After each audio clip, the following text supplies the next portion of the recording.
here's what I'd like to do. I want to make a quick statement clarification, and then we're going to address questions here or for any presenter or anything you'd like. We'll shoot for about 20 minutes, but that's not hard and fast. As I've been listening today, I want to make a difference in the distinction between a study and advocacy. As we chose how we were going to go about presenting this committee, we looked at the people who know what happened, why it happened, how it's being implemented, and have the knowledge of that. I think sometimes having the knowledge of something and advocating for something can look an awful lot alike. We really wanted this to be an opportunity for you to be able to ask good and tough questions of the people who are involved in implementing this. I think that's some of the best area. And also to be able to develop, as we move forward, we'll be discussing what questions, concerns, and strategy we have to address and really dig into those issues. So I just wanted to kind of clarify as to where we're going, and this is one of many ways to start. This is a way we chose, and appreciate the way we've been going about this. And what I'm going to do is, I promised that Representative Pittman and then Representative Speciale could start this out. We're just going to go as a general question format here, and anyone who has a question for any of our members can move forward at that point, and then we'll move. I see the hands up. We'll move forward with that. So please, Representative Pittman. Thank you, Mr. Chairman. Since early on in the long session this year, I've been inundated with concerns from many citizens across the state about Common Core. If I were to try to address all those today, we'd be here through New Year's, and I don't want to get in that much trouble, so I'll just address a few things. Many are deeply concerned about the data collection and sharing, and some of those concerns had to do with who's going to have access to this information, and that's an important concern. But, you know, I think just as important, not a little more important, is some of the actual questions. And from what I've read, there are questions dealing with things such as religion and the manner of discipline in the home. You know, and I'll tell you, my daddy and mama whipped me when I needed it, and you may think I'm a terrible person, but I'd be a lot worse if they hadn't done that. And really, that's nobody's business to be asked on something like this. And so, unless the family wants to share the information, it shouldn't be asked in the first place. And that's an even greater concern to me than who's going to get the information.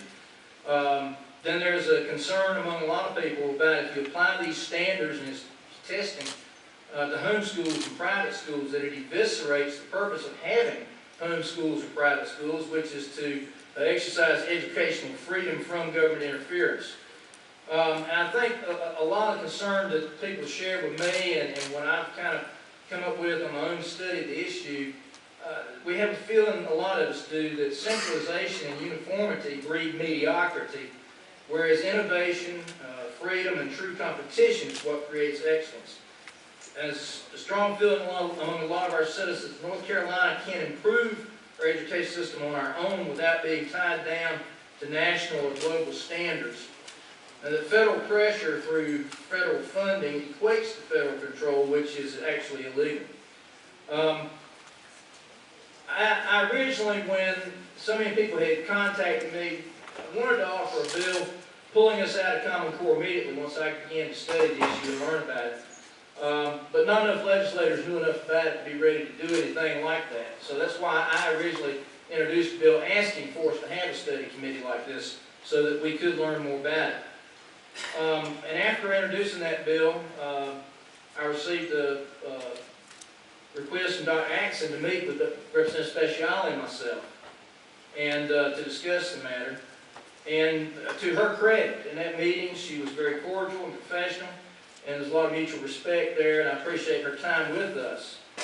And however, I have in hand a copy of the 67 questions that were sent from Lieutenant Governor Forrest and a copy of Dr. Atkinson's response. And I know I myself sometimes say things and they don't come across to people the way I intended them. My intentions get misinterpreted, so I know that can happen. But I have to say, Dr. Atkinson, that her response to the Lieutenant Governor, on the other hand, different from the way our meeting went, struck me as evasive, dismissive, condescending, and really disrespectful to the Lieutenant Governor. I felt the Lieutenant Governor's questions were pertinent and reasonable, and they deserve to be given direct and precise answers by Dr. Atkinson. And, you know, I have also something that the Lieutenant Governor sent out about the response he got from Dr. Atkinson. And I just read just a brief portion of that. It says, on August 2nd, I received the official reply from the Department of Public Instruction. Specifically, I received 12 boxes containing approximately 40,000 sheets of paper. A cover letter was attached that did not directly answer any of my 67 questions, but rather referred me to 134 separate websites that each linked to over 100 separate pages, more than 320 separate reports, hundreds of original source documents, over 40 presentations, one blog post, and a thumb drive. When broken down, DPI's reply took 597 pages to answer each single individual question. And he goes on to say, these basic questions from a State Board of Education member on behalf of the citizens of North Carolina were basically dismissed. If the Lieutenant Governor remembered the State Board of Education as being dismissed in this manner, imagine what will happen when an individual parent or teacher asks these questions. It is unclear to me why a department that is supposed to promote the Common Core state standards is hiding behind mountains of information and not offering clear, concise, common sense responses to very reasonable questions. And so I would just simply say that I would like respectfully to ask and hope that other members of the committee will also encourage Dr. Atkinson to provide direct answers to the Lieutenant Governor's questions, to the Lieutenant Governor, to this committee, and citizens of North Carolina who deserve direct answers, and not to be put off to wade through a sea of information to try to find answers that I believe Dr. Atkinson should be able to provide more concisely. So I will simply reiterate to Lieutenant Governor, Dr. Atkinson, Lieutenant Governor's 67 questions, and ask that she would provide direct answers in writing before we meet again. Thank you. Thank you, Representative Pittman. Would you like to comment on that, Dr. Atkinson? Yes, Representative Pittman, I know that Lieutenant Governor Forrest was here a little earlier, and I wish he were still here. I think that he would say what I'm about ready to say. I meet frequently with Lieutenant Governor Forrest. He sits beside me at the State Board meeting.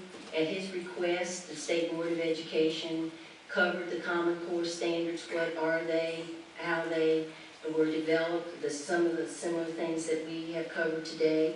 It was my intent to share with him, because I knew that Lieutenant Governor was new to the State Board of Education, to answer his questions in a thorough manner and give him two ways of being able to see the answers to those questions. One was to provide him websites. Two was to provide him documentation. For example, Lieutenant Governor asked the question, could you please tell me, this first question was, could you please tell me where did you have meetings dealing with the Common Core? We had meetings in hundreds of places in North Carolina.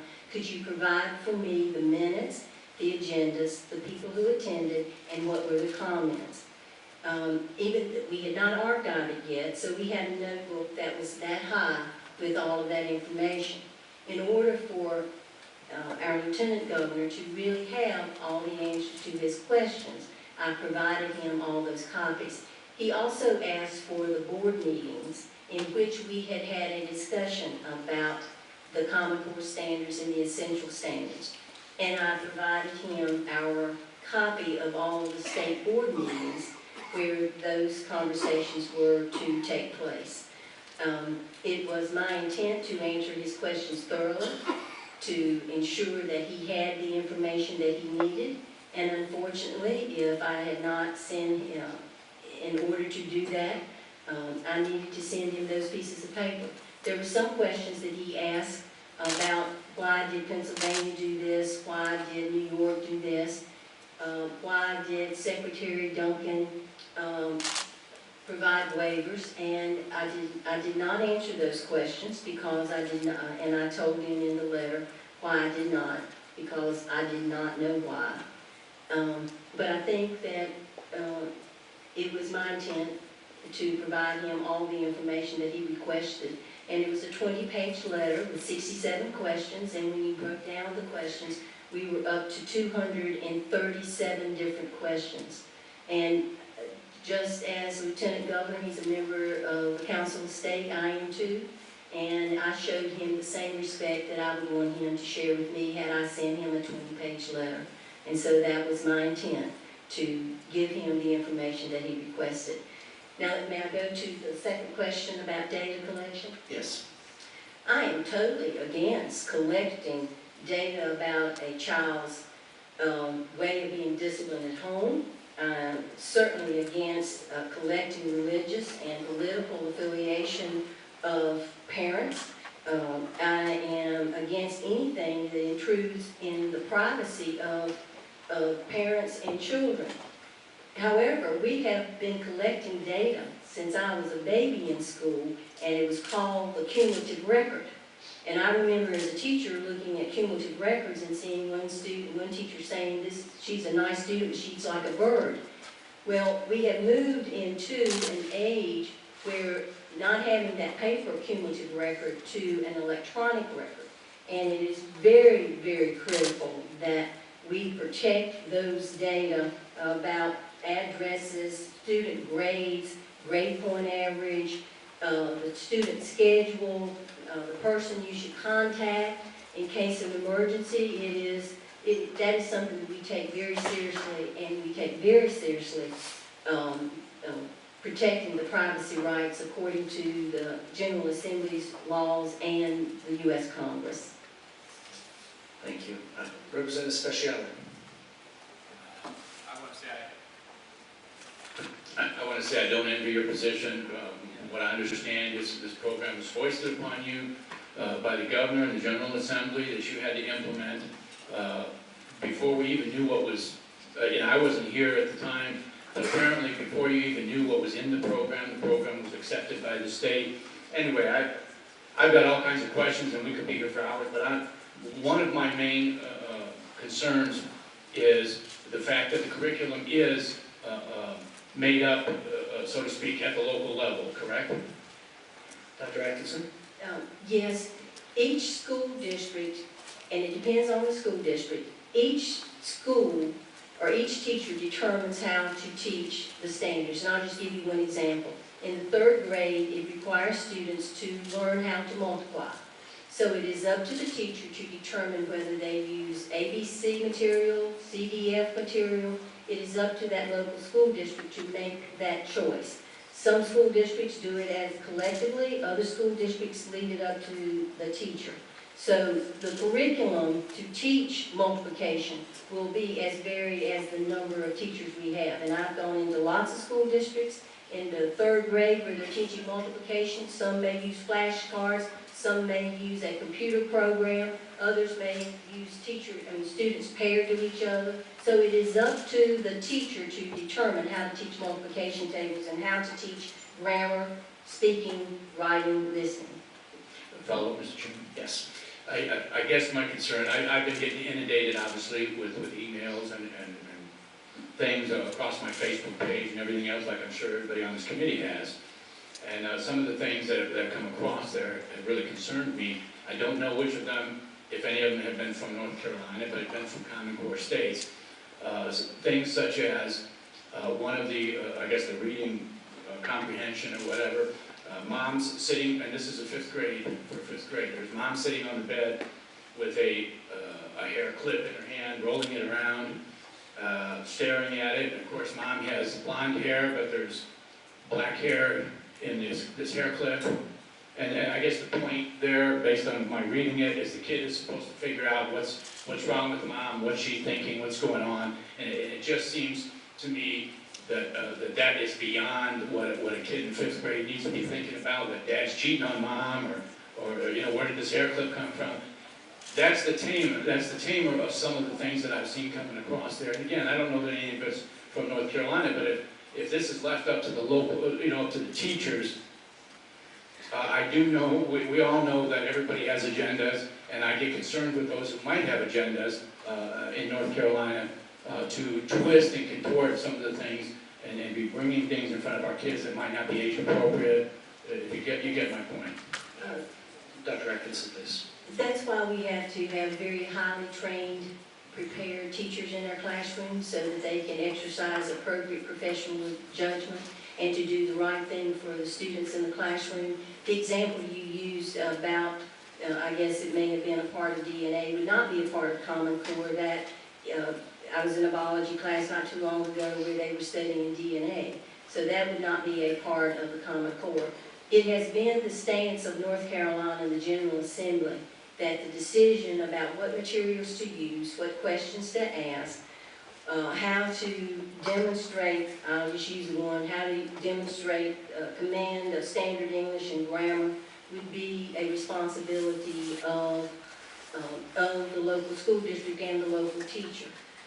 Unlike some nations where they provide not only the standards, but they say on day one you need to teach these and these are the materials we use. We have never been in that place in North Carolina. So as a result of not being in that place, I am sure that if I were to review the material for every school in the state, I would find some that I would say, well, why are you doing that? That's not good. But we need to, but the stance of the state has been what materials you use and the activities in the classroom will be determined by the teacher. Thank you. I saw a hand from Senator Representative Brandon and Horn. That's what I have right now.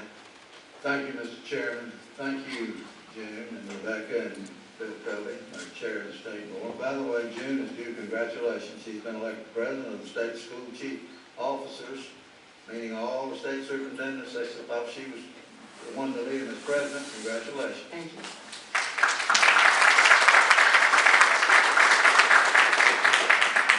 I will state my concern again. I don't want North Carolina to cede our authority, C-E-D-E, our authority, to anybody else. That's why I want to see North Carolina standards. You just brought up something that's not age nor grade appropriate. Not every standard, June said this herself, is going to be an ideal standard. Where they're not, we need to toss them out. And I don't want to take 5 years to do it. I want to put some North Carolina standards in there that we like that may be more rigorous. And where the standards are good, and many of them are, fine and dandy. But if you have national standards, folks, you can say what you want to, but what will follow is the curriculum will be adjusted to those standards. It will be, the testing will be adjusted to those standards. It will have to be. The teaching then will be all vanilla teaching like we're going to have across the nation. And I just don't like the notion of us ceding that much. That's everything. Curriculum, teaching, testing, standards. Now, yes, you can vary some with your materials and standards to add and there, but if you do too much of that, you're not going to meet the standards, and everybody's going to be so panicky about North Carolina looking good. I'm afraid that's where we're going to be driven. So I think there are changes that we can make legislatively that will work, that we can get everybody on board with, that will make sense, that's a little different from what we've got now. And I've got to have a different name on that thing. Thank you, Dr. Atkinson. We have absolutely, we are, I'm speaking for myself, and I feel sure that, and Chairman Covey, you shake your head in a different way, but if you don't agree, but it is fine with us that these are the North Carolina standards and that we are able to add. We keep asking people, what do you not like about the standards? Please send us the standards that you think that should be changed, what should be added. I think that Representative Hurley was, had a good example. She felt as if cursive writing should be in the standards, and that was passed, and we moved forward with that. The big idea is that we need people, and I want people to know what our students should know and be able to do. The big idea is that we read the standards, grade by grade, and in so doing, then we can identify where someone or some people may think that we have some weaknesses, and we could certainly add. The 15% idea was from the very beginning, and since that's over with, the standards have been adopted, have been developed, they've been made available to schools, and the 15, and school districts and states, and the 15% is irrelevant at this moment. Thank you. Would you like to share something? Yeah, I just, as an old Carolina athletic director, I'd like to quote an old North Carolina State football coach, Lou Holtz. He said, things are either getting better or they're getting worse. Nothing stays the same. And we have to look prospectively. Look, Senator, we are not going to cede control of education to any national body. That's just plain and simple, but it's up to you guys, to the members of the General Assembly, the local people. North Carolina is North Carolina education. Yes, words mean things, and you said that the word Common Core has gotten kind of poisonous down in your neck of the woods.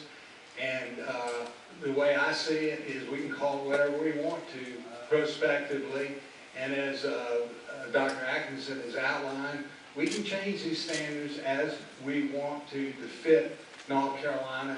It's been developed by experts, but experts aren't always right. And as we get feedback from the field, from our teachers, from our administrators, yeah, we better say it because we want to get better. We want to go forward. We want the best education possible for the children of our state, because we don't want to have to look back and say we didn't prepare them to compete in a global economy. Thank you. We are at 3:30. I always want to be respectful of people's time and the schedule. I do have 4 people who ask questions. We'll allow that. If we can keep them brief, please. We've got Representative Brandon, Horn, Senator Newton, and Harmon. If we could move through that list, and we'll conclude. Thank you, Mr. Chair. I'll be very brief. I've just been hearing all of the arguments or the statements, and I think what I see for you guys is that we have a curriculum versus standard type of mindset going on. And we also have a course of what this General Assembly has been going through in terms of, and one thing that's very important to me, which is individualized education, and you know that. And so I was, one of the concerns I think what we're hearing underneath of all of this, how when we implement something as big as Common Core, and I know we've been through this before, but as a General Assembly, and we set a new course on individualized education and respecting that, how is the DPI, you guys being able to coincide that? Because I really think that's the end of the day what everybody's talking about. How do we keep individualization and keep a Common Core at the same time? Well, the standard course of study in all the subjects, including those in English language arts reading, identify what a student should know at each grade level and as a result of taking a particular course. So they set the benchmark where a teacher can individualize, can personalize education. And I'll go back to Ms. Murdoch's grandson, Luke, who is in the 1st grade, but he's reading at the 2nd grade level, maybe even the 3rd grade. And those standards identify that he should be at the 3rd grade, and so it's up to that teacher in that school to give him the opportunity to be in 2nd grade reading or 3rd grade reading. What we're doing at the state level is developing a lot of resources that can be accessible online to help teachers personalize and individualize education for every single child. And it's a multi-strategy. It would include multiple strategies to include professional development and new structure of schools, resources, and teachers and principals moving in the direction of being able to personalize. Thank you. Representative Horn. Thank you, Mr. Chairman. I do believe that we need to raise our standards for academic progress in North Carolina, but I'm very concerned about the amount and level of testing and tied to that, the amount and level of data collection. I'm curious to know who decides what data is going to be collected, and to whom would that data be available, for what purpose? Who controls that? And then one additional part of that question has to do with age appropriateness. That was brought up as well. The standards are one thing, but the age appropriateness of how that is implemented is yet another, and it all gets mixed up together when we talk about Common Core. So again, my questions are in data collection, extent and to whom available, and the age-appropriate oversight? There are three bodies determining what is collected as far as data of students. One body is the General Assembly.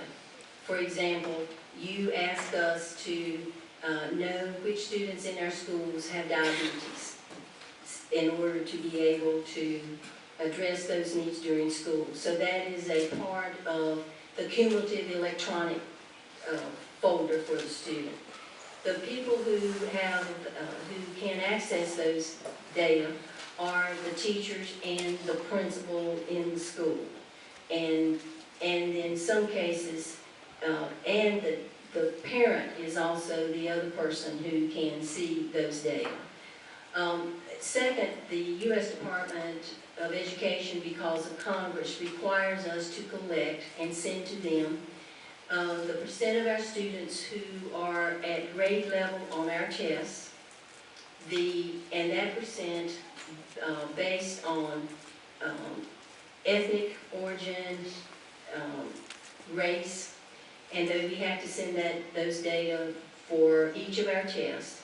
We have to send our graduation rate, and it is an aggregate data that we send. It's called the Eden, and it's about 100 to 200 page document when you print it out, and that does not contain any student information. It's just saying that, for example, our graduation rate last year was 82.4%, so we report 82.4%, and then we report the percent of our white students who graduated, the percent of our students who were black who graduated, or African Americans, percent of our Hispanic. That's in the aggregate. Those data are available for anyone to see. In fact, we share those information.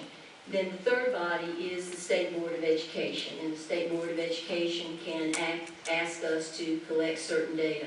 All of those data are protected and belong to the school and belong to the Department of Public Instruction, and it is our goal with the oversight of it's our responsibility with the oversight of the State Board of Education to protect those data from people who should not be seeing them. Thank you. Senator Newton. Thank you, Mr. Chairman. Thank you, Dr. Atkinson, for being here. Appreciate your presentation. I had two questions, slightly different from each other, but I was doing a little bit of the back of the envelope addition when you were talking about earlier the 60 to 80 hours of instruction teachers receive. And I remember the figures you cited, I believe, were 27 million by the state and about 31 million locally?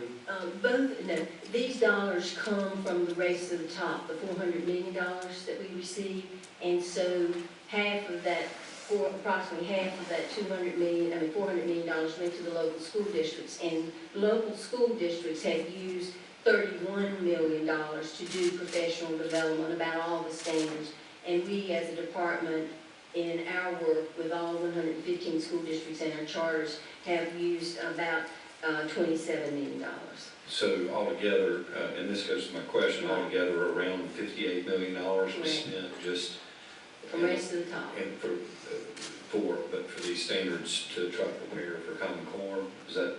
And not only Common Core, but also the new standards in social studies, arts, and all of the disciplines taught in our schools. Okay, and my question, this is where I wanted to go with my question, because we want to follow up on what Senator Barefoot asked you about how many teachers and how it was. And I took from your earlier answers, and I don't want to put words in your mouth, so I want you to correct me if I'm wrong, but I took from your answers that we're really not sure exactly how many teachers it were, because it seemed to be it was left up to the local districts to determine how many teachers were actually there for these 5 days of instruction. I want to say it like this, $58 million is a lot of money, and it's a whole lot of money, and we're going to have to get a handle on whatever we're going to do with Common Core or whatever standards we're going to implement or whatever we're going to call them. We're going to have to figure out what it's going to cost us and where we're going to get the money. And I'm a little concerned about the idea that $58 million would be spent. And I want you to respond to that. I'd like to put this in a little further context. You know, my feedback that I get in my school districts, and maybe it's because, you know, they're talking one-on-one to the senator and they feel more free to say what they really think. It's not been good. I kind of alluded to that earlier with Mr. Brickman. It's not been good. I'm not encouraged to think that our teachers are well prepared about what we're doing on Common Core. Anecdotally, well, I took those days off. I didn't know that we were going to be doing that then, if that's what went on there. Or I heard about it from my friend. It didn't sound like they did very much, So I'm not encouraged about the accountability of that. Could you address that, please? Yes. Each local school district who asks for those extra 5 days of student days to be used for professional development certified to us that they would set up a structure within that school district for all teachers to go through professional development about all of the new standards. For example, the dollars that I gave you, the $58 million, also covered social studies, science, and the other areas, so it just wasn't for the Common Core. And they certified to us that they would use those days for professional development. We had people on staff that we said that we would work with you if you have difficulty or you don't have a central office staff big enough to make this, we will work with you. And I recognize that anytime you implement anything new, that there's uneven implementation. But this is the first time since I have been working with standards that we had money to actually have 96,000 of our teachers go through professional development. We also worked for 3 years to develop teams of people from each of the school districts to work with us so that we could give them materials, the support that they needed. I recognize, and it will always be the case, I wish I knew how to fix it, but it will always be the case that there is that uneven implementation, and that's why, as Senator Barefoot aptly asked, how do we continue to support our teachers with quality professional development? And that is a very important question. The third-party evaluation that we're having of our work will give us more insight in how to do that. And as our teachers become more familiar with the standards and work with others in professional learning communities, I think that we will have fewer and fewer teachers not having the confidence about implementing the standards. Thank you, Dr. Axon. My second question is shifting gears slightly, and thank you for clarifying that. That helps me a great deal in where we need to go. My second question had to do with homeschool students. How is all of this going to impact them? I mean, you have different curriculums out there with homeschool. We take classical conversation, for example. It's a very different curriculum than what anything we're talking about in public school. How is this going to affect them, and what do we need to do? That's part of our education of our students too. Currently, the General Assembly laws indicate that the Department of Public Instruction nor the State Board of Education has any authority or supervision or responsibility for homeschools. So homeschools may use any standards that they choose to use, they may use any curriculum they choose to use, and they may use any teacher or whatever. So to date, according to the state statutes, we do not have any responsibility for homeschooling. And the only way that we would have any responsibility would be that the General Assembly change its laws. Can I ask a brief follow-up, Mr. Chairman? I wasn't expecting to do that, but as far as what tests and so forth homeschool students have to take as they go through their educational process, are those tests going to be oriented towards the Common Core curriculum, or how in that way might affect them or not? Currently, the answer is no. The legislation says that homeschool children must take some standardized tests on a yearly basis. Your legislation does not say what test, when, where, or how long, and which one. And that would remain the same until the General Assembly saw fit to change it. So the Common Core standards have absolutely no impact on homeschooling unless homeschoolers want to use the Common Core standards or they want to use our materials. And we are making those available to any homeschooler who would like to use them. But that is a courtesy, not a requirement that they use them. Thank you, and I know we've gone long, and despite the fact that our members have been very disciplined, I know they'd like to ask even more questions. We will have more time to do that. I will end with Senator Portman's question. Thank you, Mr. Chair. Really quick. Just to follow up on Senator Newton, so homeschool, I understand. What about charter schools and private schools for students that get opportunity scholarships? What would be the requirement in terms of the Common Core for those students? Under the current scholarship legislation, there is no requirement for private schools to use any assessment or any test that is used in public schools. Charter schools have to have the same testing program as all of our other public schools. However, they have the flexibility to decide which standards that they will use in a charter school. There's one exception to that, but for the most part, charter schools have to take the same tests and that other public schools do, but they have a choice. Quick follow-up, Mr. Chairman. Superintendent Atkinson, I know that we've changed, and I've been around for, and seen us do a lot of change in terms of educational reform. And in all of the changes, African American students always come out on the bottom.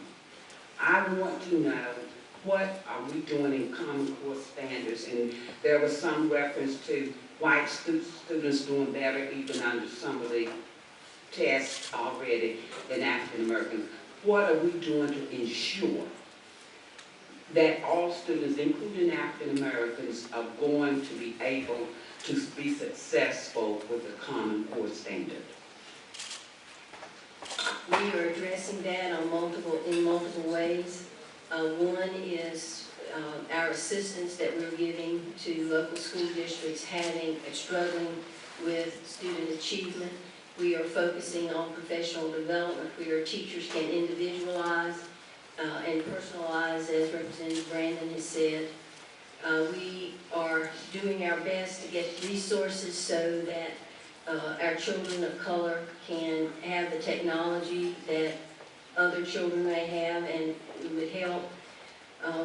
We are also bringing it to the forefront, because if we don't bring it to the forefront, then it will be hidden, and that is not in the best interest. And the other thing that we're doing, and I think that this will be extremely important, is that we work with our colleagues in the community college system and have identified through their work and with our support that there are multiple measures being used to determine whether a student has to go into remediation. And when you look at the remediation at the community college level, then you know that some of our students of color bear the brunt of going through remediation. Those have been changed, and we think that we know because of research that that'll be better for our students, especially our African American students who continue their education. The other thing we're doing is that we're being frank and candid that in order to be ready for the community college or the university, these are standards that are important to meet, and we'll do our best to work with you to make sure that that happens. Mr. Chairman, if I may, this is just an observation. When we have these presentations, I respect all of our professionals. One thing I observe is that African Americans, if they have involvement, and I think that's important, that we have people that are culturally sensitive when we're coming up with initiatives. And I just don't see that when we have presentations. Maybe they are behind in the classroom or whatever, but I think that is something that's missing. When we come up with these new standards and testing, we have to have people that are culturally sensitive to the citizens that we are serving, Hispanic, African American, what have you. Thank you. Absolutely. Thank you, I really appreciate everyone's time, the members, especially from the House that came. And I want to say thank you very much to the audience. I know that you're passionate. I don't see your being respectful as anything other than being disciplined, and that in no way dissuades your enthusiasm. I do see that, and I appreciate your cooperation in this. And I want to wish all of you a very Merry Christmas, and we'll see you in the new year.